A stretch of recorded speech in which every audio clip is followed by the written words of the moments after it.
Imagine a fashion brand Go on. that turns the iconic black and blue or white or gold dress debate into wearable art.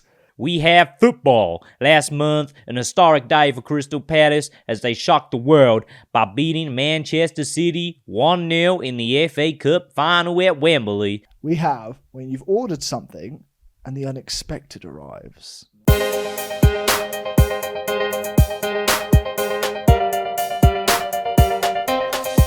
Welcome back. Hello, hello, hello. Hello, Suits and Sliders. How are you doing today? I think they're good. Yeah. They're really good now. Wait for us. Because we're into episode 15. We are. 1-5. Wow, it's feels like quick. a milestone. It's not, but it feels like one. Quick, It coming is. quick, man. And what are we Doing talking bits about and today, bobs. bro? Today, we are talking about everything to do with manufacturers. And how do you select the right one? Exactly. Like, I'm sure you all have plenty of skills, but when it comes to sometimes bringing the idea to life, you do need an extra pair of hands, and especially if you're doing it in mass products, mass like sort of manufacturing ways. And so we're going to get through all the nitty and gritty to do with that. Because if you have a business and it expands and becomes big, you still need a manufacturer. Exactly. Long term. Like some brands do start off where it's like a guy in a garage sort of thing, Yeah. or a girl at a desk or something or other. But like the next step it is the next step. Yeah. So you could do this even if you're kind of going through the process of your business that you already have, or if you want to start off the back, get a good reputable manufacturer in hand.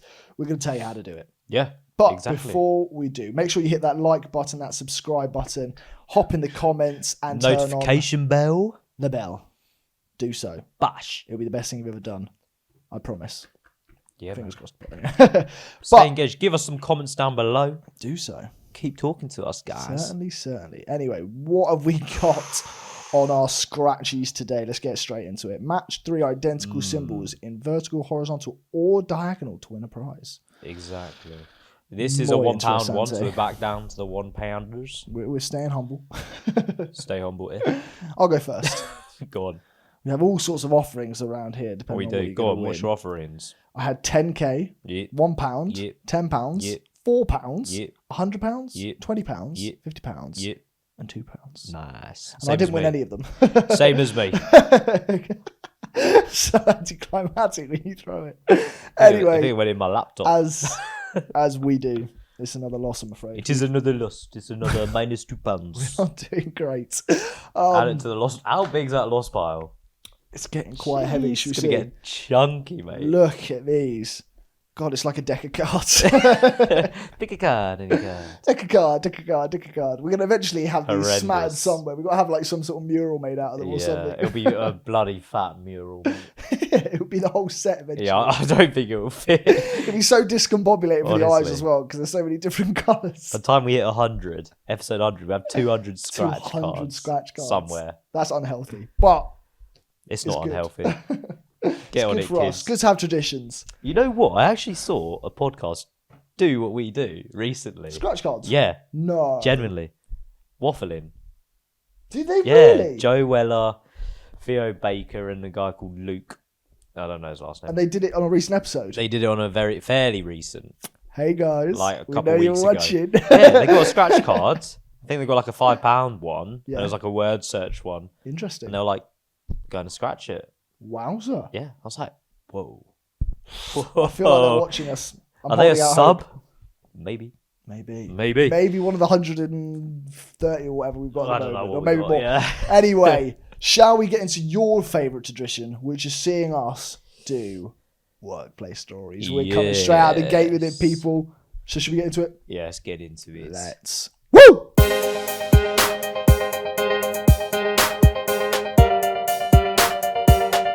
Oh, and we're in with workplace stories. And today on workplace stories, we've got a good one, a very entertaining one. We have when you've ordered something and the unexpected arrives. Not quite what you thought it was. No, everyone's had this once or twice in their lives, I'm sure, where it comes to like they've ordered something maybe on like Etsy or Shein eBay or or something, Shein yeah. or something, and what's come, you kind of look at and go, maybe that wasn't a good idea. And so yes, we found some funny stories for you. So I'm going to get us started. With the dog flap. They said on Amazon, it said a dog flap that fits all. One size fits all. And this is the picture. It'll pop up on the screen for you now, people. Of the bug that is quite clearly established, or the bulldog that's quite clearly established. It's not a one size fits all. It's a teaser door. That's what it is. It's a peephole. So that was my first one. An Amazon one size fits all that definitely doesn't fit all. That's not a big dog either. No, that's crazy. That was quite amusing. Right, I've got one. So some lady called Kath. Hello, Kath. In the UK, ordered dungarees and a cardigan. Interesting. For one of her daughters. Dungarees is a look, that needs to come back. I rate Throwback. Dungarees as a look. Anyway, for a 1-year-old daughter. Oh, okay. But when she picked up the parcel in the impost lockers, it was shipped in a used cereal box. No, it wasn't. Yes. What? Yeah, it was. So instead of the proper packaging, right? And then someone commented underneath, imagine getting your t-shirt from a Tesco's frozen chip bag. That's brilliant. Mental. I hope the dungarees were still nice, I assume. I don't know, but she didn't say if... It's funny that she didn't comment on the dungarees. Yeah, it's just a cereal box. Yeah, how do you return that? Sorry, do you want your cinnamon crunch box back? No, Weetabix. Right, my next one. So my boyfriend ordered a pair of socks that didn't come out as expected. Did he? He went on one of these websites and got one of the personalised socks, you see. Where you can put your face on them? I bought this for a person in the past. Best decision ever bought. However, what arrived was this. As you can see, on each sock, there's a different face. Shock. The one on the left is the boyfriend. They have no idea who the one on the right is. Wait, the pouting one? They have no idea who that is. The one pouting? Yeah. That's brilliant. And so the one on the left is the boyfriend. That's the one on the right is just a mystery man. Some parcel lover. Oh, that's brilliant. I thought it was class when I saw right. So I've got one. So a mum in Australia bought a trick peanut can. A what? You know, you get like peanut can, you open it up and like, something jumps out. Oh, okay, yeah. A trick peanut can, right? That's what it's called. She was expecting like to have a toy rubber snake in there. Yeah. So like when you open it, you're like, oh, it's a snake, and you drop it because it's Australia. Makes sense. Anyway, she opened it, and inside was an explicit adult toy. Definitely not safe for work, not kid friendly. She bought it for her son. No. And the story apparently went viral. Oh, rightfully so. And it was all on Shein that she purchased it through. Oh, really? Yeah. Oh, man, we've got to do like mystery Shein orders one day. Yeah. That would be class. Right, this next one. So, a kid's t-shirt that didn't go to plan. So, was shopping one day on Incontra or something like that. It's a website somewhere. Shows how well it's known, so probably not the right things on there.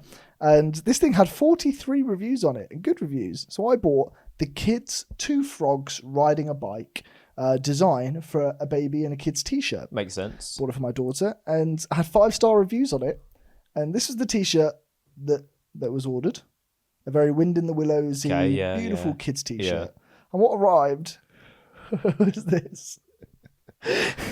Oh my God. It says, F the police underneath. That is a garment. That is unreal. I'm so surprised they put it on the kids. Yeah, why? That is unbelievable. Jesus. So, yeah, the same thing with F the police underneath that is it, which I thought was quite amusing. Definitely not what you expected to order. Love that. Talk about a scam, right? What a scam. Instagrammer Nina ordered a £102 gold dress and a £60 metallic jumpsuit from a brand called Timo? From a brand called Lady Juice. Okay. Right?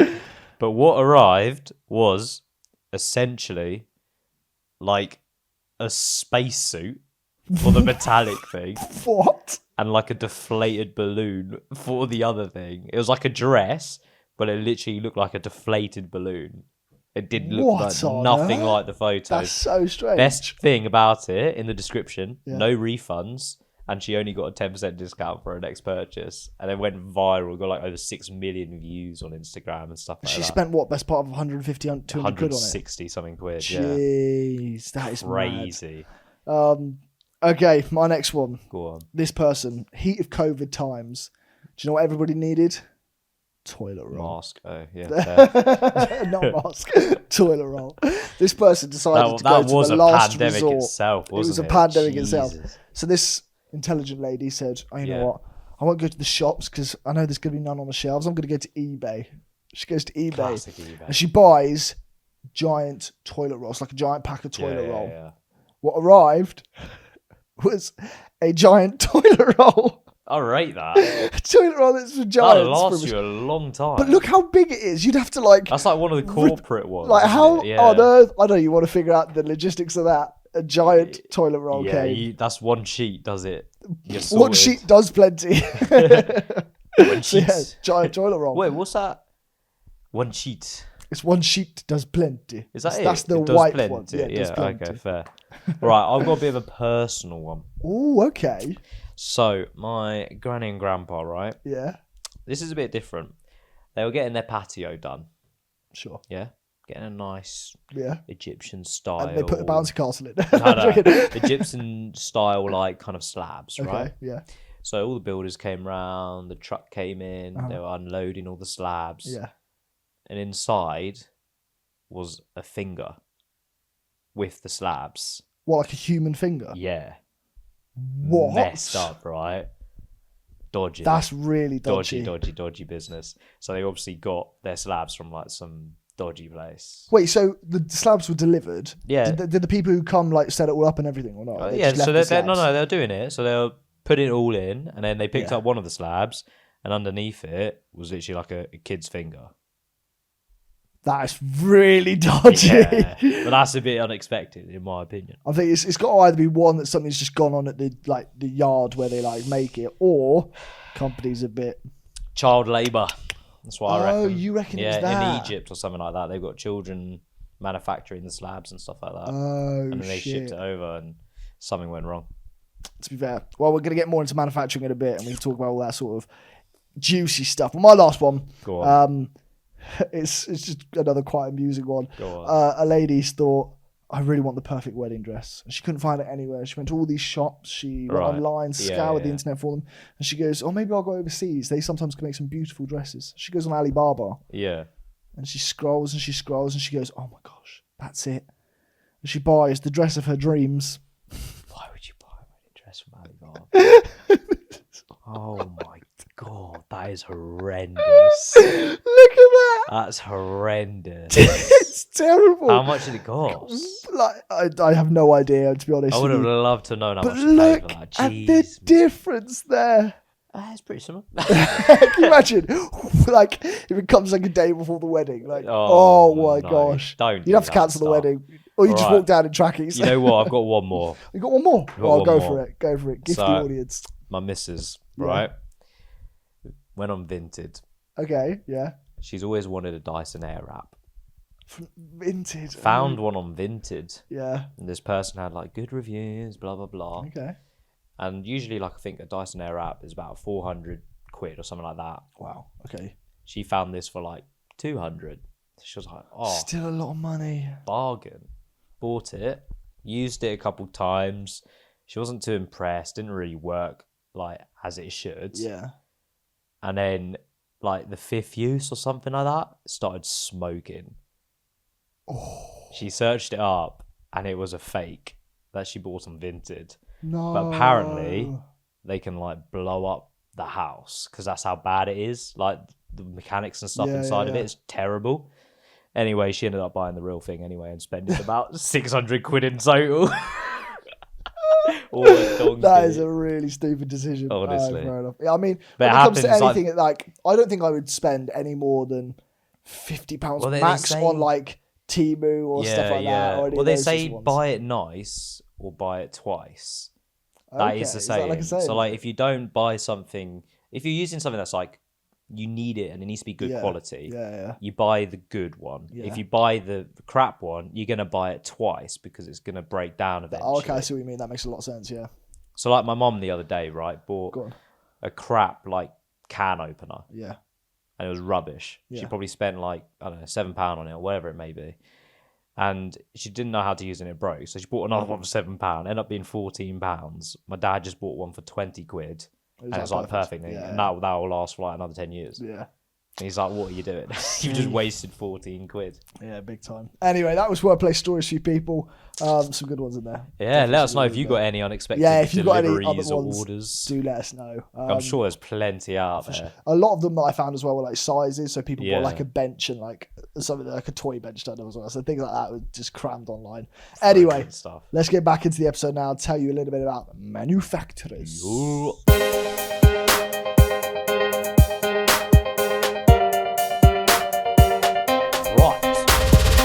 We are back. So we're going to get into manufacturers. But before we do, got a little question for you, Oliver. Do you? I do. What's the question? What is one invention or product that you cannot live without, in your opinion? So I thought about this. You can go rogue, like a bit of an unexpected, goat. Okay. Or you can go with like the classic.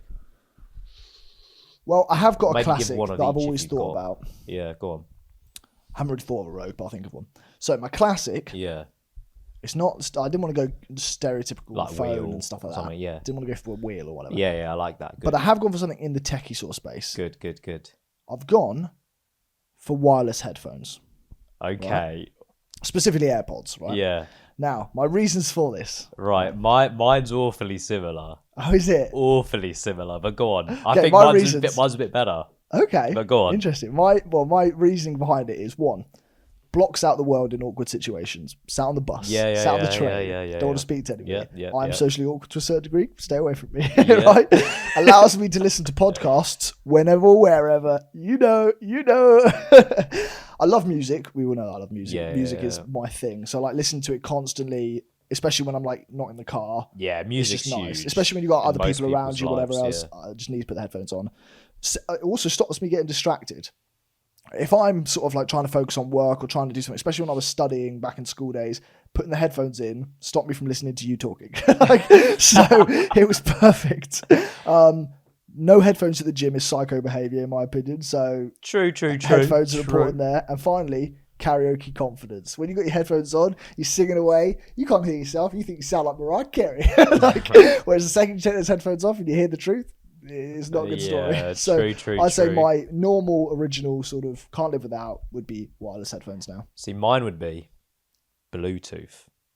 Okay, I see That's a step further than the It is, headphones it is, I'll because give you you need that. Bluetooth to connect your headphones to your phone. But that wireless, I said specifically. Also, in the car, Yeah. hook your speaker up, portable speaker. You need Bluetooth. Underrated. Bluetooth is insane, and I like wonder why it's called Bluetooth.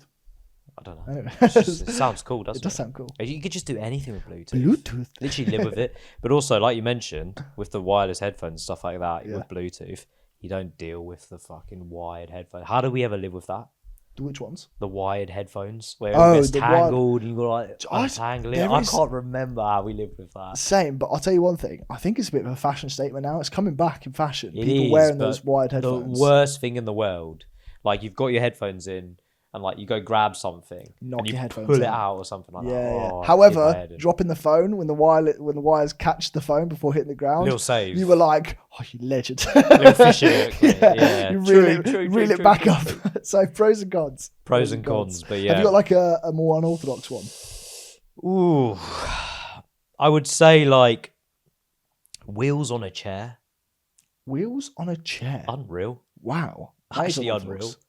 Like you can just, I'm here, I'm over there, spin Yeah. round, That's a good do all point. sorts. It's ideal in an office. True.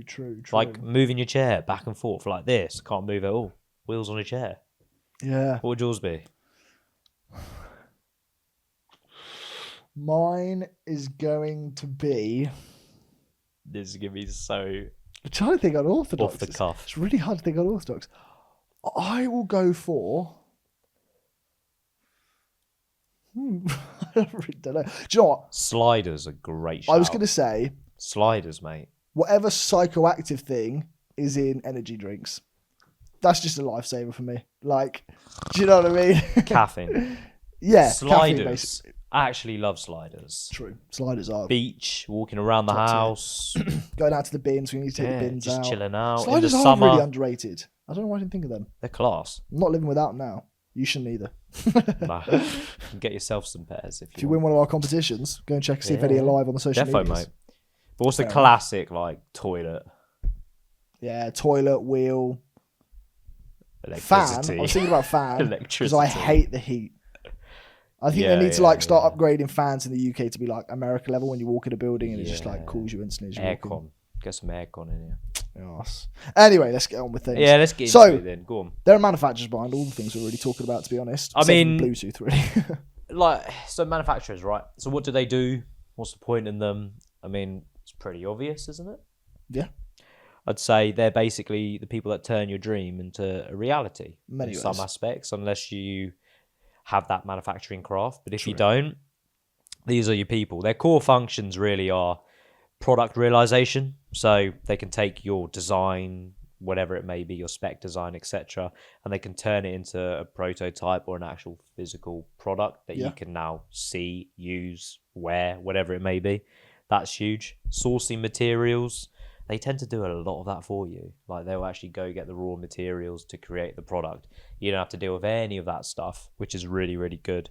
Quality control, some, depends on who you go with, are extremely consistent and make sure whatever product's getting shipped to you or distributed elsewhere is quality checked, which is a really good thing that manufacturers have and can save a ton of time on your hands. That's what I was about to say. Time is a massive thing. So when you've got a business you're trying to start, you're trying to balance being a social media manager, being the administrator, being the finance person, being the customer service rep. It's sort of like such a juggling act, and you've thought of the idea in the first place and you've gone through all the legals, so on and so forth, to then build and make every single garment that you're trying to sell, every single product that you're trying to sell, check every single one. That is time that it does make a one-man game or a two-man game like completely impossible to do. It does, alongside working as a normal job as well. Yeah, unless you're making some sort of like really high-end personalised luxury product which is selling for thousands of pounds. Then you can put the time in for craft and stuff like that. When you're trying to fire things out there at the price point that other people can offer their garments or products at, it's going to be really difficult to match unless you've got a manufacturer ready to fire them across. Manufacturers as well can help with your packaging, your prep, whatever that may be. So branded boxes, all the way to like the unboxing experience, as you mentioned before. And also logistically, they can support you. So like some manufacturers actually do the drop shipping for you as well, which is mental when you think about it. It's incredible. They could, personally, they could just drop you any second, really. I mean, but also like personally, I don't know if I'd like that, because I would like to see the product before it gets distributed to my customer, because I don't know what's going out there. But then some people can deal with it in a certain way where they go, dropshipping's such a massive thing nowadays. Yeah, isn't it? It is. But some people can deal with it in a certain way where they go, that's all right, we'll go back to our manufacturers, we'll get you a new one, make sure it's all good, stuff like that. True. But yeah, I mean, they're the main 5 points for me in terms of what they actually do. Well, I've got a bit of a story about manufacturers as well. There's kind of been a big thing as of late.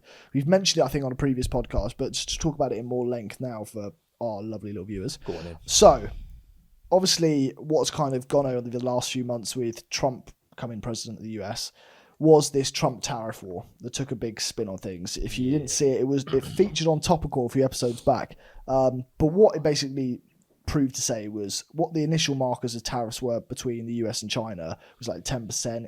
It then went up to like 20% in like late February time, I think it was. And then all of a sudden, they were decided to be slapped with a 125% tariff rate between the US goods, and basically took measures that impacted luxury goods, notably like the big sort of Louis Vuittons, Gucci's, all that sort of stuff. Anyway, 90 days later, there was a tariff reduction. So it's been fairly settled at the moment. Yeah. But the grey area in between had a big spike in something on social media. And that was the Chinese and sort of Vietnamese manufacturers that were part of these big luxury goods brands going to social media and tearing them a new backside. It was unbelievable. So Gucci were coming out and products were saying, oh yeah, well, it costs £2,000 to buy this handbag, it costs us $50 to make it. Or Air Jordans with Nike, their manufacturer came out in Vietnam and they said it costs between $10 and $30 to make a pair of shoes that you pay upwards of $500 for. And Louis Vuitton bags as well, $1,500, so sometimes £10,000 a bag was only being cost $100 to $300 in a Chinese factory. Mental. Crazy. I mean, what does that kind of show? I mean, does that say like to the big brands, is it like worth selling for those price points? Is there competition there potentially? Well, I think there's a lot of loyalty lost. Element. Yeah, but at the same time, we've also mentioned on the previous podcast about how that luxury tag comes with more than just the value of the product itself. It comes with the advertising, the status, the sort of just the luxury sense of it in many ways. So it didn't impact the companies by having to drop their prices or anything like that. They kind of just rode the wave with it. At the same time, it does kind of highlight a big issue, which is like, should they be valued this much? Are they taking the mick? Like, because that markup is extortionate. It's absolutely extortionate. Yeah. So, well, you think about it, like if they're probably purchasing the bag for £30, they might be marketing it at 1,200 and then shipping it for like another 30. Yeah. But they're still making an absolute killing out of it. Well, we have said there's been other companies in the past that they've gone down the avenue of marking their prices for things up and it benefiting them in sales because people think it's worth more. Yeah. But like, I guess the luxury brands kind of do that from the off, or they grew a status symbol that allows them to do it from the off. So you got to give them the credit. But I think nowadays, like, transparency is key, as we've mentioned before. So if you are looking to potentially bring on a manufacturer or partnership in some aspect, make sure wherever you present your kind of product or design or whatever it may be on your website, make sure you have some sort of transparency element to it. Yeah. Because people really buy into that authenticity. They do. And they buy into the story of a company. So, yeah, it's something to note for sure. Ooh. Posting a short. Anyway, and the other thing is, like, have loyalty with your manufacturers, treat them with respect. I know that in this sort of story, when it came between the manufacturers and the states, I think it was the Chinese government said that they would pay off whatever legal fees were incurred by breaking certain like non-disclosure things between the company. So the Chinese government actually came out and said that in order to say, right, let's teach America a lesson, basically. But if you've got a really good sort of relationship with your manufacturer and you've got good communication, then hopefully you're not in a position where somebody starts doing that when they want to. Do you know what I mean? No, exactly, because they don't want to lose a potential client and potential income coming their way. They don't. Yeah, well. Shall we move on to our next? We shall. Because now we're going to get on to what sort of, not necessarily manufacturing ideas we have, but we're going to make our own unique space in the clothing industry. Idea. Let's go with 5 millionaires. Let's go.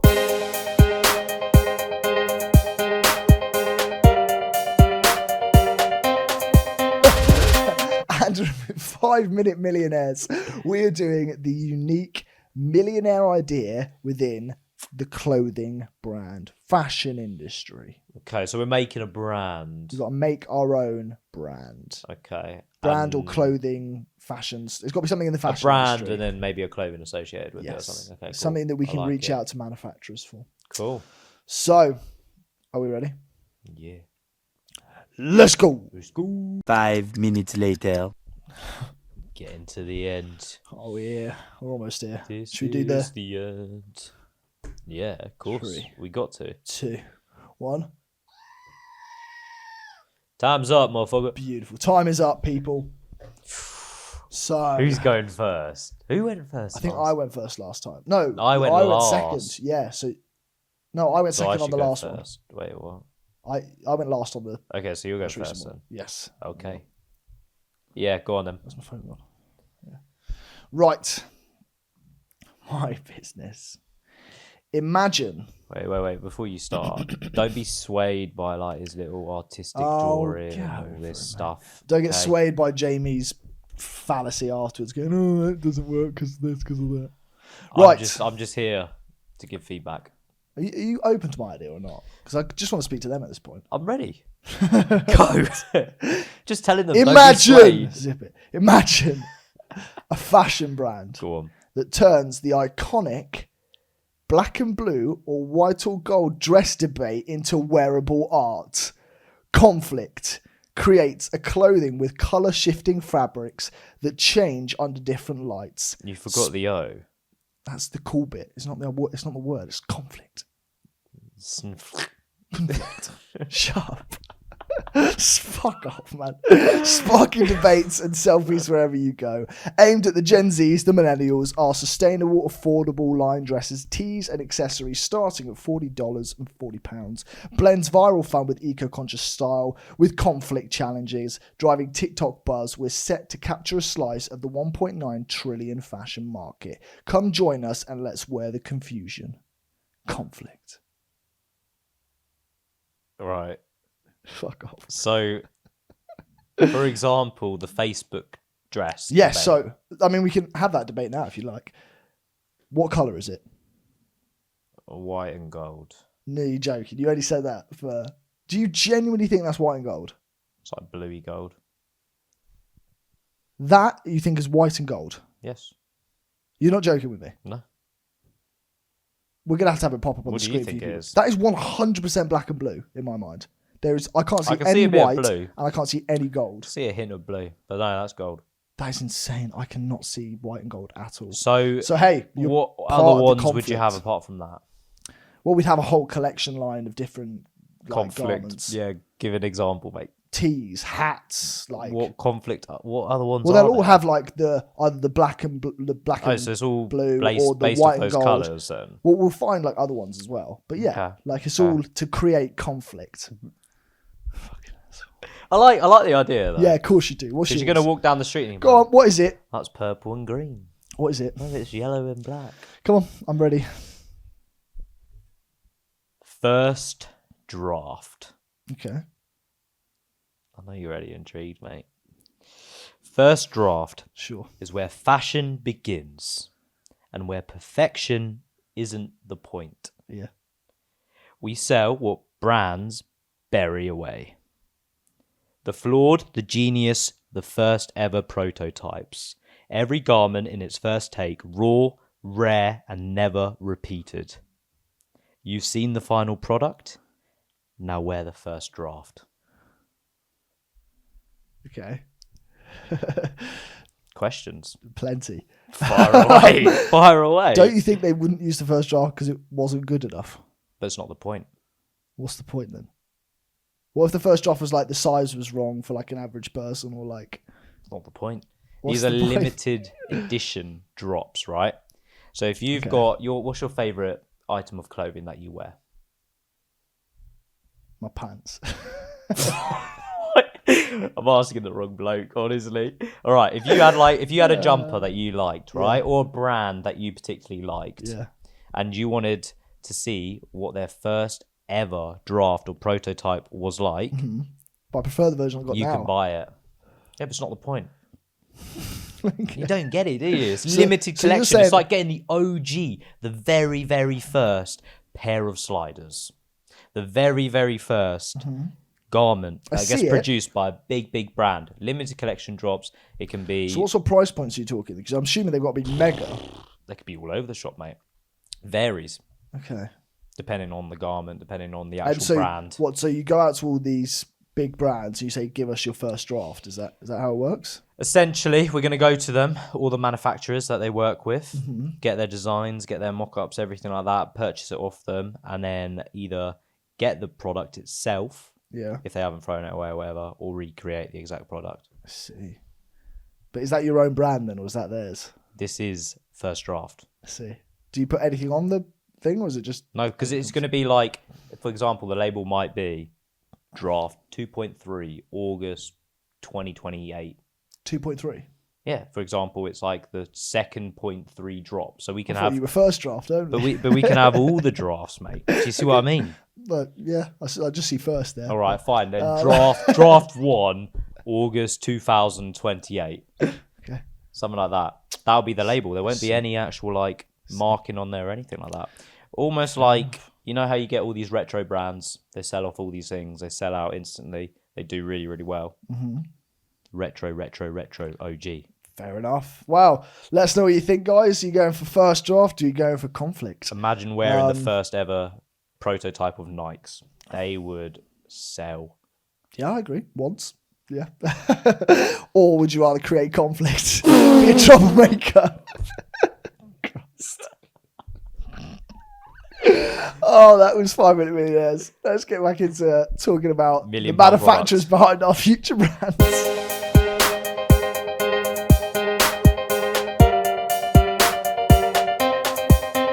We're back in from the fashion sector. We've been debating since the cameras went off about whether it's black and blue or white and gold. But let us know in the comment Actually, section. let us know, because we would like to find out what actually the majority of people think. Yeah. I genuinely Is Ollie just blows wronging, my mind. or am I wronging? We're probably both wrong anyway. Someone goes, "No, it's green, mate." Could you imagine? Talking about manufacturers today, I've got a few bits on like how to find them. So we've spoken already about the purpose of them, what they can provide. Well, that's the big thing. What the need for them is. A lot of people have no clue where to start. They don't. So tell them. I'll kick you off. First of all, you've got to find out what sort of brand you want to be and what's important to your brand. And I mean that in the sense of like some companies will be out there going, we want a really high quality product and we're okay to have like longer lead times if we need to source that and give it time to manufacture. Some people want fast paced sort of TikTok shop products pumping out there. And so it might go for a more like domestic company because that they have really short lead times. They can just get things to you, short dispatch times, all that sort of stuff. So you've got to weigh up all the things that you kind of desperately need and rank them from top to sort of lowest priority. Once you've got that, that can then kind of generate where you go for your avenue of sales. Because you can go worldwide or you can go sort of nearby, and they have different avenues. Firstly, I'll say this more simple term is the nearby ones is just simply going on a Google search engine or something like that and typing in nearby manufacturers to source products such as X, Y, and Z. And it will come up with all the ones in your local area. You reach out to them personally, you give them a phone call. That's how you ignite the conversation between the two of you. However, the ones that most people would do is going to source worldwide because of the cost pricings, because of the lead times, because of the bulk that they can do, because of the experience that they have. So I'll talk to you a little bit more about that now. Manufacturers that are overseas, you can find them from a variance of ways. And the main way, the one that we used as well for a lot of the stuff that we've gone about, was going through Alibaba and then using search engines that look at worldwide sort of facilities and manufacturers. So when you reach out to them, Alibaba's a good one, so I'll start there. They're generally the largest global like B2B business to business. They're quite well known in this space for sure. Exactly. And the way you go about it is you go on there and there's a search bar at the top. You'll type in something that aligns with your product. Use a bunch of keywords, whether it was something to do with shoes, you'll type in like sliders, or you type in like all sorts of or things. The materials, whatever it may be, whatever the else mechanics, it may be. And then from there, it's got product certifications down the side. Now, this is a really important part when it comes to sourcing the right sort of manufacturer. Down the side, you'll see things such as verifications, certifications when it comes to sort of sustainable practices, moral practices. You'll also have Alibaba verifications, which would be like if they're really high-rated products on Alibaba. Secondarily, you'll have things like how many years they've been going on for, other things like that. What I would do is I'd go through that list and make it as strenuous as possible and see if that produces any results for you. Once it goes into that, you'll click through, look at the company's facilities, look at how long they've been around, look at what sort of products they're offering on Alibaba and stuff like that. And then take their name, go onto Google, do a deep dive search from there. Yeah, that is definitely how I would potentially get the ball rolling. No, 100%. So I think that's a really important thing to start with. There are many sort of like green and red flags you can come about sort of seeing. I mean, the red flags I would say is when you do that specification at the side, the key ones that I looked for is one, the length that they've been operating for as a company. I would say personally, I wouldn't go for anyone less than 5 years because with any sort of company, I'd say your first 5 years of infancy, you're going to meet a lot of problems. Once somebody's pushed through that, you've probably got a really good routine about things. Yeah. And then reviews and verifications, and then most importantly, certifications. If you wanted a brand that operates in a certain way or style or whatever else. It's very similar to how you yourself would probably look for a product before you purchase something. Do they have lots of reviews? What are the 1 stars? What are the 5 stars? How long they've been around for? How many things are they selling? Are they popular? Have they got any bad press, etc., etc.? That's a really good point. So yeah, like 100%, same way you'd almost buy a garment or any kind of product, whatever it may be. Kind of do your due diligence, as we always say. Without a doubt. And a couple of things I'll mention for people out there as far as the certificates go. If you're looking for stuff that's involved in like safety or sustainability, a couple of the main ones to look for, if you're doing anything towards sort of that might require hazardous, like chemical related stuff, if you need to dye any clothes or stuff like that, you want a company to have something called the ROHS certificate. So that's an option on a lot of like these search engines you can look for. Another one, if you're looking for anything sort of like... Do you know what that stands for? Or I don't know. No. I just know that's the bar that's on there. But that basically aligns itself with anything hazardous substances or stuff that uses any chemicals. An important one for anything in the tech space or like automotive space is an IATF 16949. If anybody wants to operate a business out of space, that's an important one there. And then outside of that, you'll see all the other ones really explain themselves when it comes to quality, safety, ethics, sustainability, and stuff like that. So definitely. Those ones I'd say to keep out for. Yeah, some other ones to mention is ISO, which is an acronym for Yes. International Organization for Standardization, essentially saying that it publishes to the international standards, etc., so they're a valid company. Another one is CE, which is a European one, just basically signifies that the manufacturer has their health and safety checks and all of that lot, and the environment's all good. Yes. And another way I would say to go and look about it before we get more into these sort of red and green flags is if you've got a company that's wanting to go out there to maybe rival somebody already in the space. Let's say you wanted to operate in the space of Nike, or you wanted to operate in the space of, I don't know, Louis Vuitton, whatever else it may be. Go on their websites, look through all the about us, look through all of the stuff online about them, try and see if you can find their manufacturers, and then look at the manufacturing companies. And usually manufacturing companies work in networks. So you'll see there'll be like 6 or 7 manufacturers that their base factories all over the world and stuff like that. And yes, Louis Vuitton or Nike might be using one part of that network. You can always reach out to somebody else in the network and kind of make these connections and say, this is very similar. We know that their price margins are this. We're looking to come in at this level. We want this sort of standard.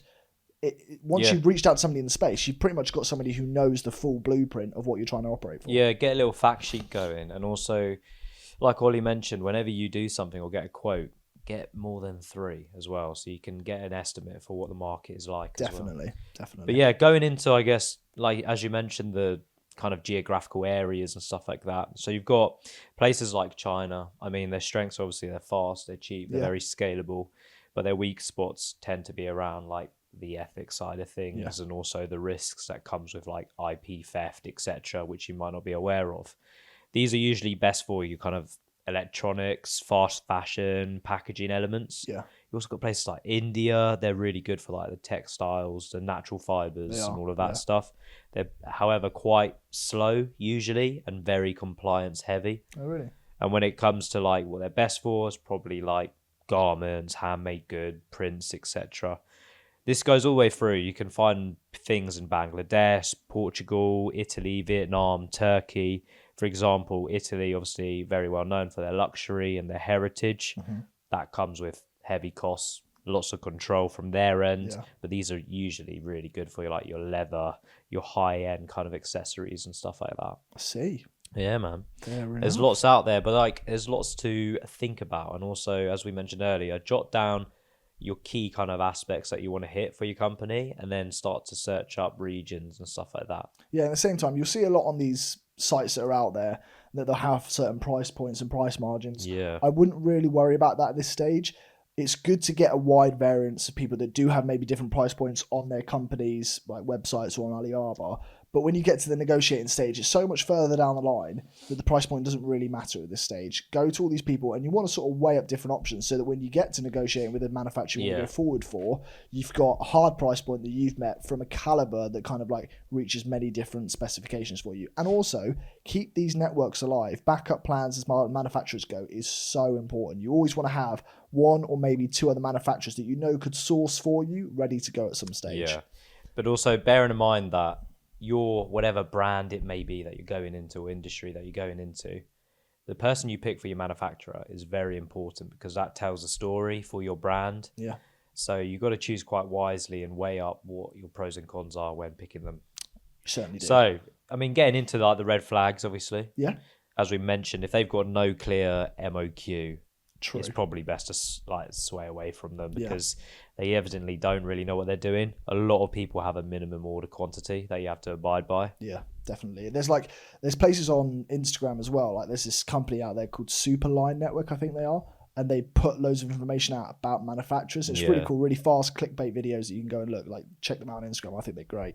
And they show you people put out like MOQs and orders and stuff like that. And these big sort of markets that they have as like almost like festivals for manufacturers. They all go there and they set up little booths and stalls and stuff, have music going on. Looks really cool. But yeah, MOQ is the first thing they always ask. Because if they don't have it, they almost look disorganized. They don't really know what they're doing. So just be wary of it. True. As we mentioned, if they have no certifications, just don't even bother going to them because you don't know if they're like doing something unethical and whatever. That might affect you.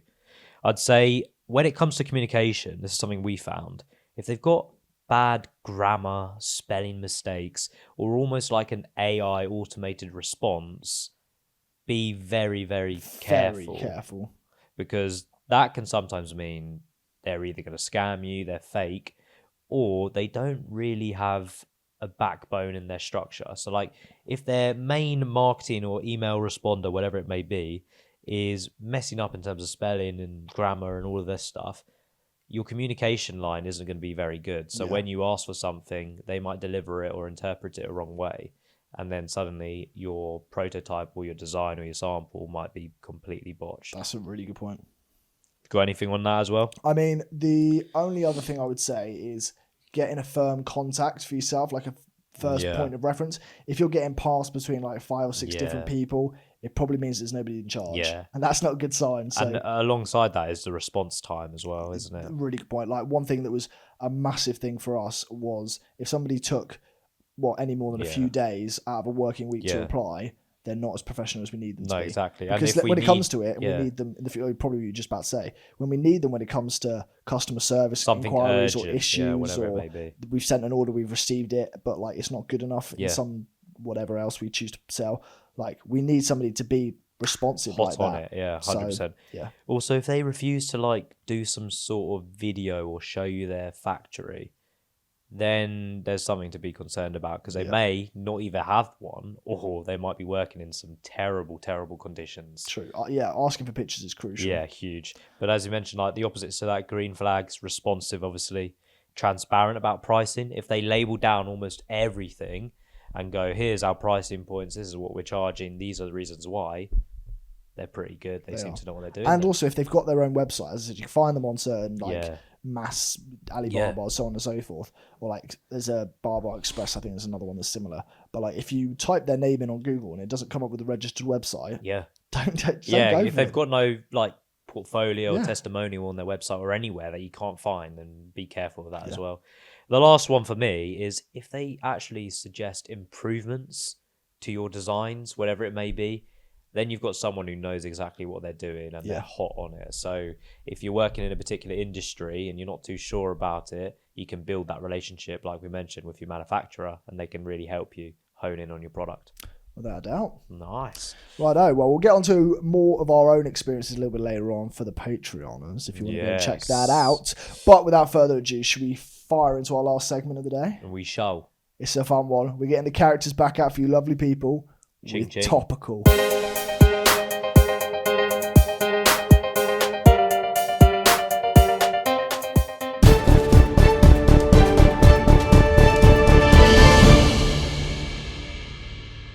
Welcome to today's topical news segment.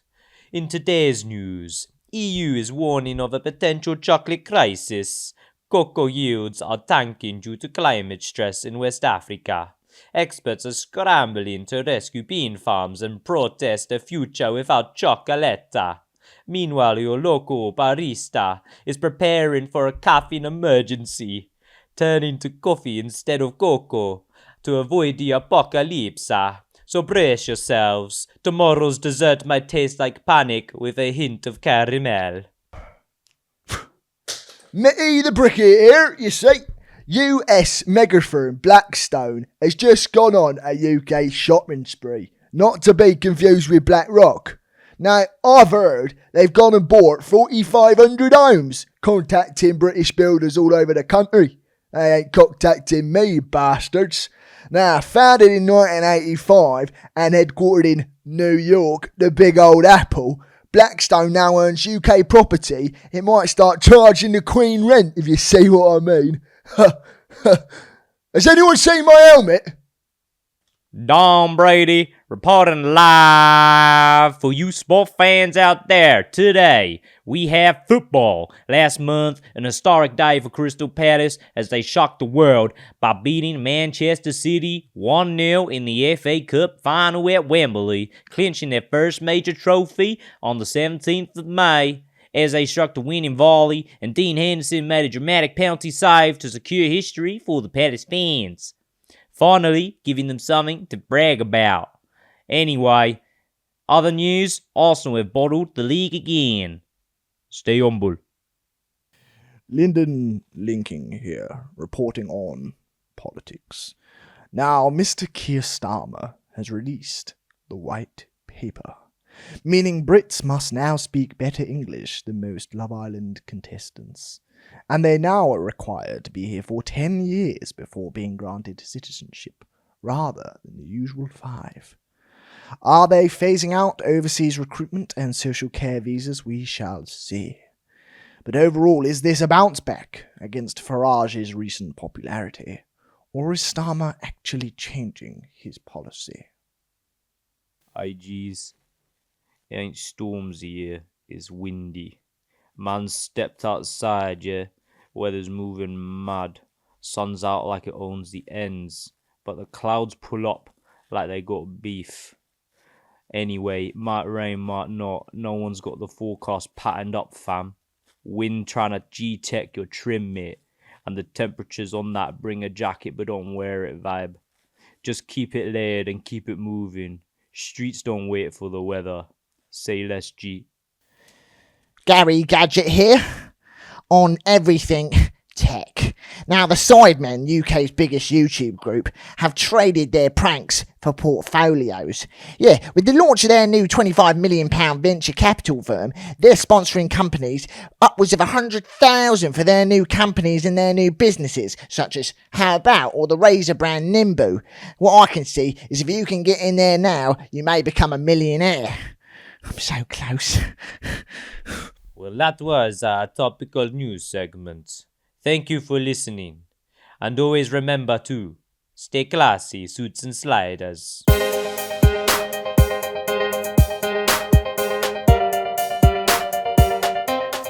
Well, Got some new ones. it's always a rush, man. Like, it's crazy.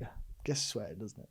It definitely does. We hope you enjoyed that new topical. I feel like Split. Like, have you seen that? Different personality. Yeah. Bringing out of pure craziness. Honestly. If you've got any ideas of characters or industries you want to see, Yeah. we'll come up with the characters. Slash, then let us know. if you want to name them and stuff, do that. Name them would Yeah. be a sick idea. If you could name them, that'd be awesome. And then we'll like maybe feature them doing like solos on short form. Yeah. That would be quite cool. That'd be quite That'd good, be really yeah. cool. So let us know who you want to see on Instagram, TikTok, Facebook, wherever else, and we will try and get them to feature in their own special way. It's like with Yeah. the Dude Perfect lot where they do that spin the wheel. Have you seen that? And they've No. got like I so haven't. Dude Perfect. They have like different characters run Yeah, like yeah. like a game show when they spin Oh, the wheel. that's But like cool, that's each of the cool. hosts have got like their own personal character that they'll do. Yeah. It's really fun. I'm saying, you know, like KSI used to do loads of different ones Yeah, all the time. yeah, that's a really good point. But we hope you enjoyed that today. Yeah, people. well, that's it, isn't it? That's a wrap for EP 15. It is. They're firing past. Yeah, we'll see you in EP crazy. 16. 16 on the Yeah. horizon. But otherwise, keep engaging, Yeah. keep interacting, do all that good stuff. know Like, what to do. subscribe, comment down below. And in the meantime, Check if you out need all to our check links us out. We're on too. social media, everywhere Yes. and anywhere. Or if you're listening to us in the car, we hope you have a safe onward journey and get to your destination okay.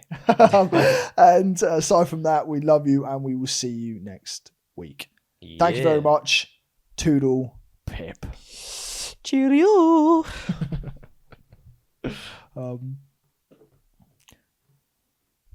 It's definitely black and blue.